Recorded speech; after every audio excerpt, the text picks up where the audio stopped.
3 anos e meio é o tempo aproximado de durabilidade do ministério terreno do nosso Senhor e Salvador Jesus Cristo. Desses 3 anos e meio, a sistemática teológica divide o ministério terreno de Jesus em pelo menos 3 aspectos chamados de aspectos universais. O primeiro e o maior desses 3 aspectos é chamado de aspecto salvífico.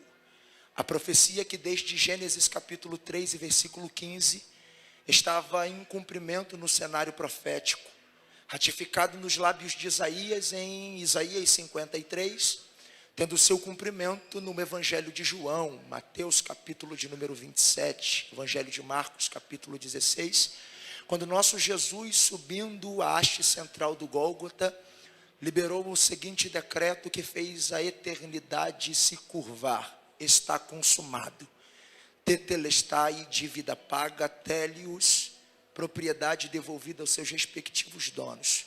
E assim cumpriu-se Jesus o maior aspecto do seu ministério terreno, que foi morrer por todos nós. Segundo aspecto também muito importante do ministério de Cristo fora a inclusão aos excluídos. No tempo do seu ministério, grande era o preconceito da casa dos religiosos quanto àqueles que eram intitulados excluídos, lhes deixando de fora de todo o convívio sociológico, religioso e ético da terra de Israel. Contudo, isto é quebrado quando Cristo recebe a oportunidade de adentrar dentro de uma das sinagogas da cidade de Nazaré, e antes de liberar a palavra para quem estava precisando receber do lado de dentro, ele viabiliza que existe alguém do lado de fora excluído pela tradição.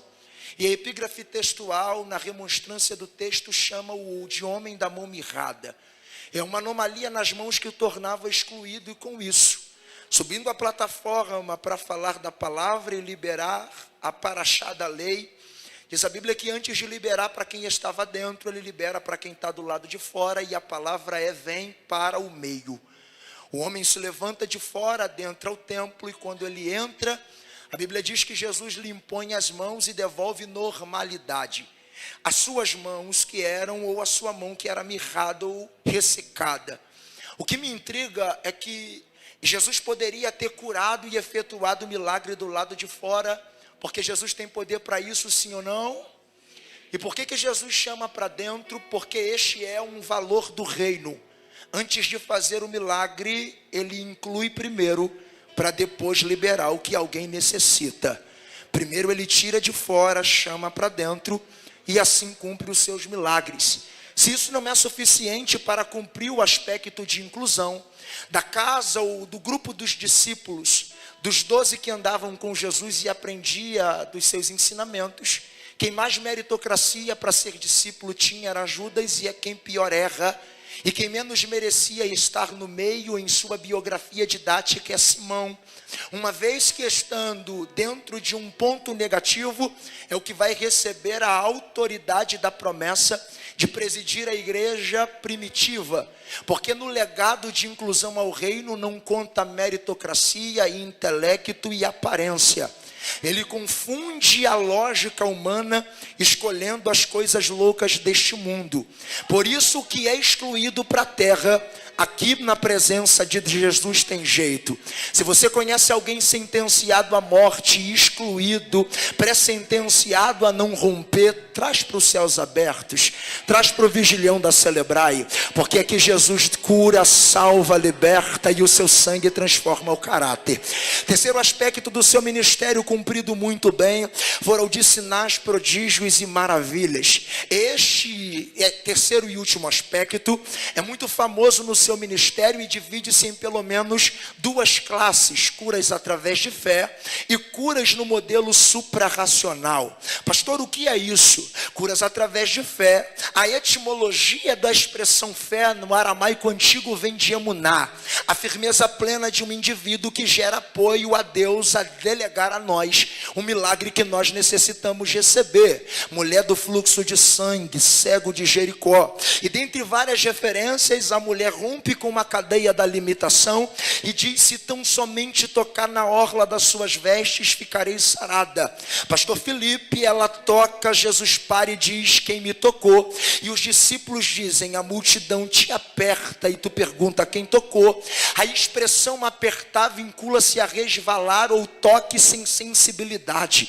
Jesus faz uma réplica da sua indagação, diz: não, alguém me tocou, porque encostar é diferente de tocar. Ele diz: alguém me tocou diferente, porque de mim foi tirado, extraído virtude.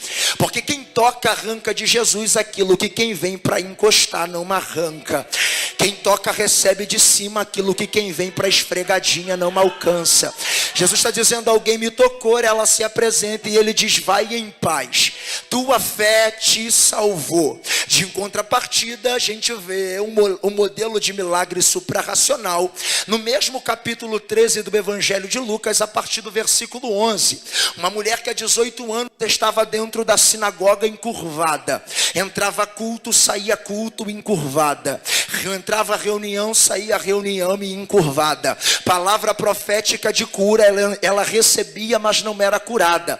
Por quê, pastor? Porque o tempo em que ela sofre do espírito de enfermidade sobre o seu corpo arrancou o ponto do credo desta mulher no culto.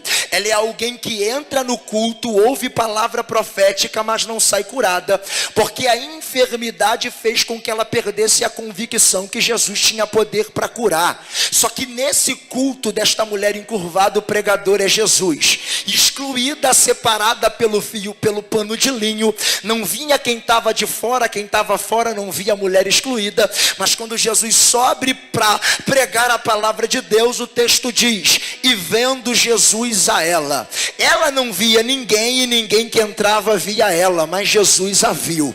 Desceu da plataforma e diz a Bíblia que ele não libera: a tua fé salvou. Por mais que ela estava do lado de dentro, a Bíblia diz: e impondo-lhe as suas mãos, repreendeu o espírito de enfermidade. Por que, pastor? Porque num culto como esse, numa vigília como essa, nem todo mundo tem fé para acreditar que Jesus pode realizar o milagre. Mas isto não é o significado de que ficará sem milagre. Existe na remonstrância do ministério e dos feitos de Cristo a sua vontade absoluta. E o que é a vontade absoluta? É aquele dia que Jesus quer operar sem a opinião de ninguém. É aquele dia que Jesus cura o câncer sem precisar do laudo médico. É o dia que Jesus levanta alguém que a morte queria tragar. Para uma vigília como essa, existem duas senhas. A primeira, nesta introdução, para quem trouxe fé, a mensagem de Jesus é: vai em paz, porque a tua fé te salvou.